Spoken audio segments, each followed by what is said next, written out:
Hello, everyone. Let's welcome Gautham from Polynomial.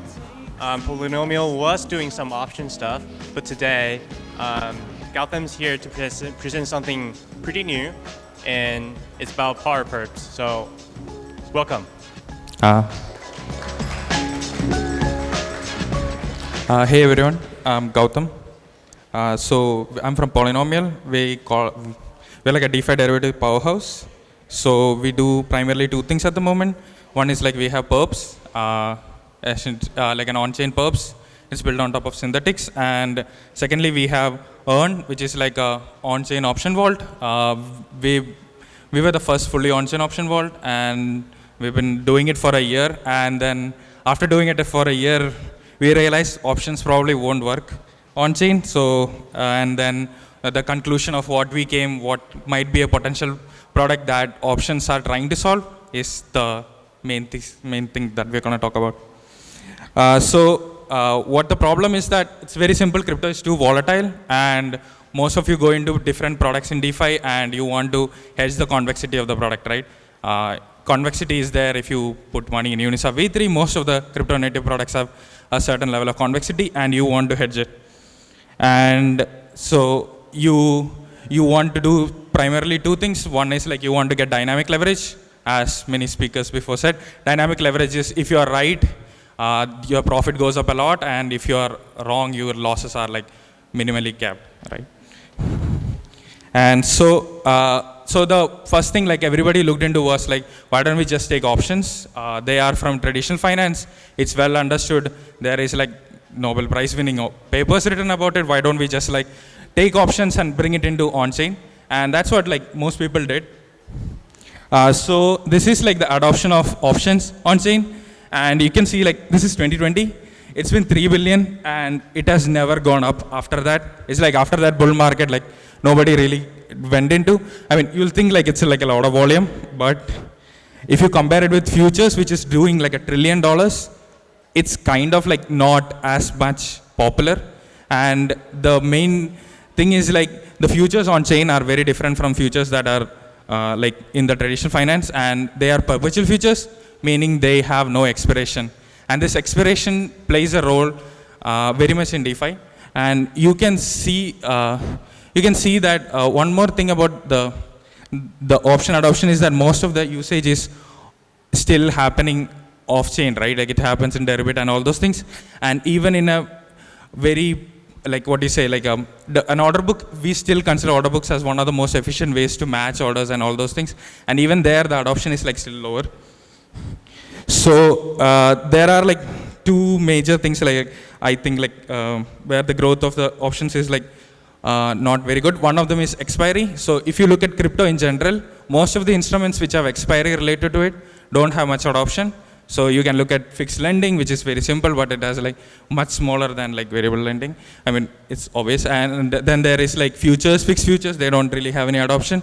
And that is like one of the main important thing, because it's very hard to make a DeFi product with an expiry on it. It's very hard to make something like that.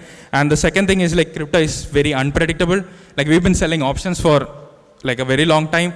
And if you have a 1 week expiry option and you're selling it regularly, you are going to get wrecked because you lose money. And it's very hard to like, put money into options for a very long term because the unpredictability is way too high. And if you just sell an option for a week and you are just waiting for something to happen, within that week, just like anything can happen and you will probably lose a lot of money. And the risk is also very high on the seller side. That's the main issue. So there are mainly like why options AMMs are very hard.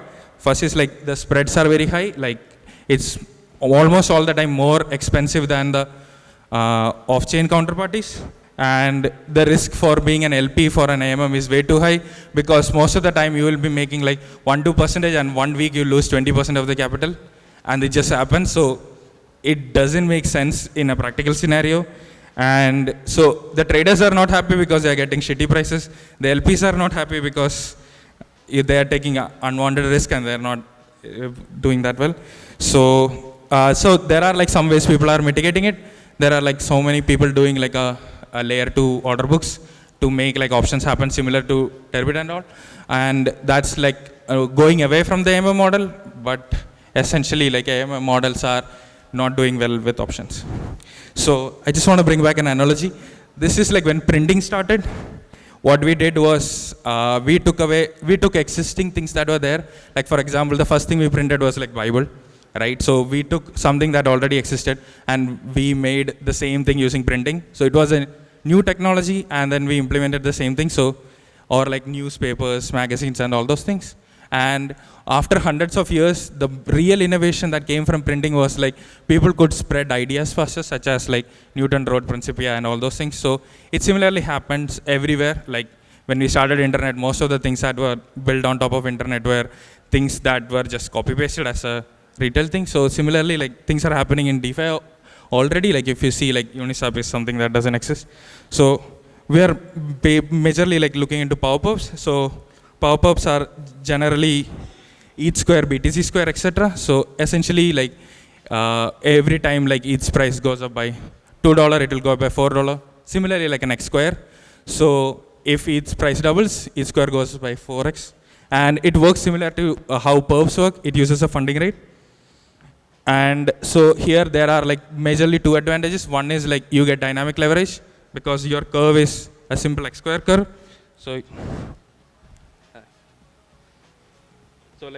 So if you join over here and then like when it goes up, your profit increases over time, right? So it's a much simpler thing. And then there is funding rate, and that will like take care of things. And also as an LP, there is no expiry and all those things.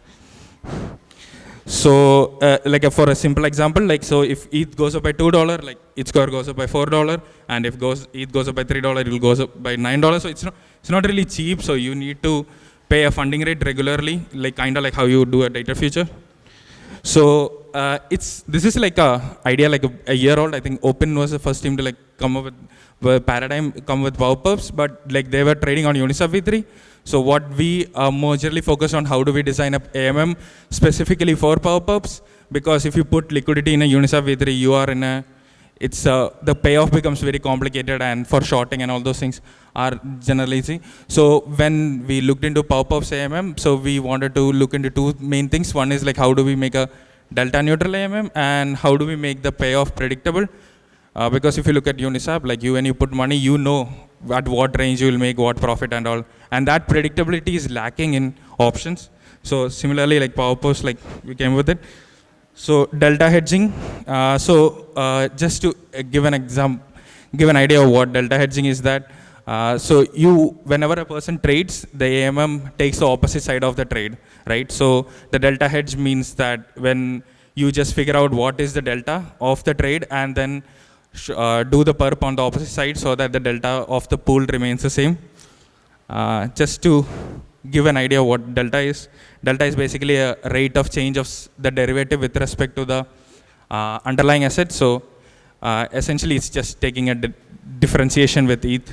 So for example, like you have X square, so you just do d by dx and then you get 2x, right? So similarly, like here the X is ETH. So 2 ETH is the derivative of the PowerPerp. So what we do is every time a person places a trade, we calculate the delta 2 into ETH, and then we take the opposite side by shorting a perp. So that is generally the idea. So after each trade, so this is some simulations that we have done. So essentially what happens is that there is an AMM in the middle. So a trader comes, he places a trade for let's say X dollar, and he gets back the the PowerPerp token back, and then this pool now has a risk of this particular thing. So this risk is like introduces, there is an extra risk. So this risk, we calculate the delta of this thing, and the equivalent thing we go to a perp AMM and hedge this risk. So essentially what we are trying to do is that the AMM remains, AMM like doesn't take the exposure and make sure that the LPs remain profitable. So this happens after each trade. So essentially person places a trade, then at the same time a perp trade happens, and then only like you get the PowerPerp token. So this is one way to do delta hedging. Another way, so here you can see that in this particular scenario, like the delta of the pool is like 0, but like sometimes when it goes up and down, it doesn't remain always 0 as the delta. And so there is some risk associated with it. So essentially what we did was like, we also added rebalancing to the mechanism. So rebalancing as in every 8 hours or 12 hours, someone will call a rebalancing function, and that will make the pool delta neutral again. So essentially like whatever the delta of the AMM is, we calculate it and then short the perp and then make sure it is done. So we did this, but one thing we realized over here is like sometimes there is like very high peaks of delta because some trades are huge and they move the delta very high. So we combined both of them. So it looks like almost all the time like it's delta hedged and like delta neutral the whole time. So we did the pool PNL. So it's like the pool is almost all the time profitable. And one of the good things is that since this AMM is made particularly just for PowerPerps, it's cheaper than like all the other ones that we have seen. And the funding rates are also like much lower because it's specifically designed for this thing. And we can also make like structured products on top of it. So we are kind of making like a vault which does short volatility. So one good thing about this AMM is that the payoff of the AMM looks something like this. So if this is ETH price, so you can say like if ETH doesn't move within a certain range for a very long time, you make money. So that's kind of how the AMM works. So if you put money over there, you can say like if ETH is very volatile, my risk is like quite high at the moment, so you can take it out, or like you can figure out all those things. Yeah, so that is one of the great things. So you can have a predictable payoff, and most of the time like people are longing, so the pool will be mostly long at the same time. So because of that, the pool is over there and it's easy to calculate risk. And another thing that we have done is like we can like short via stables. So you put USDC and like short the other side. And another important thing is like since the pool is based on stables, you can make it on any asset. So you can have an ETH square per BTC square per and any other asset. So this is one of the issues that people are facing, that if you go to any long tail assets, there is no way to make an option for them. So you have a like ETH and BTC option. Most of the other things, people ask for a liquid perp market and then only like an option sale happens. So as long as there is a perp market for a particular asset, so we can make a PowerPerp for it, and then we can make a waltz as well. That's it.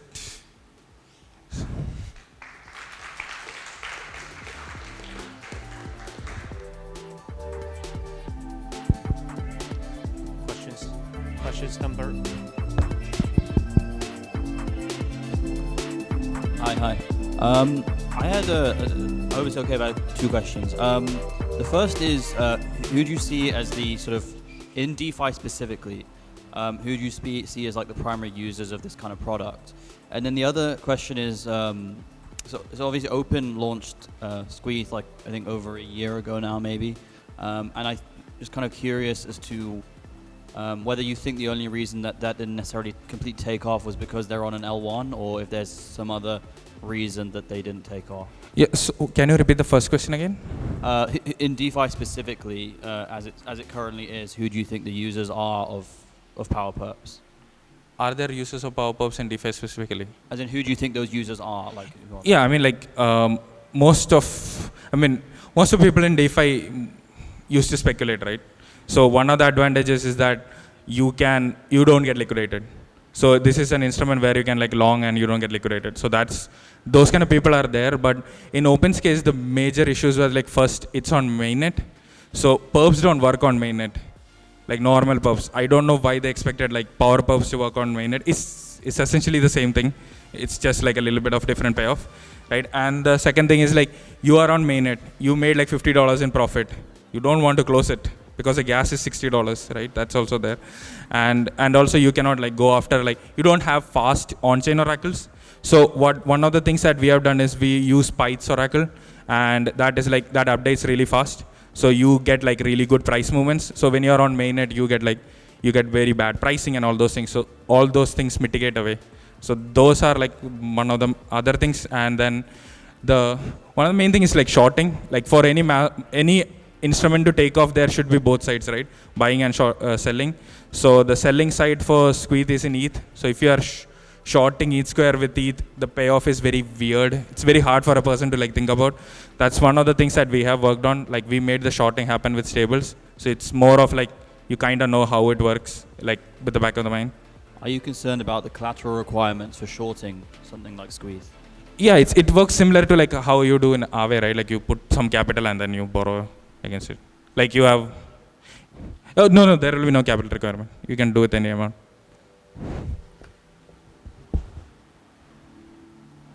Anyone more questions?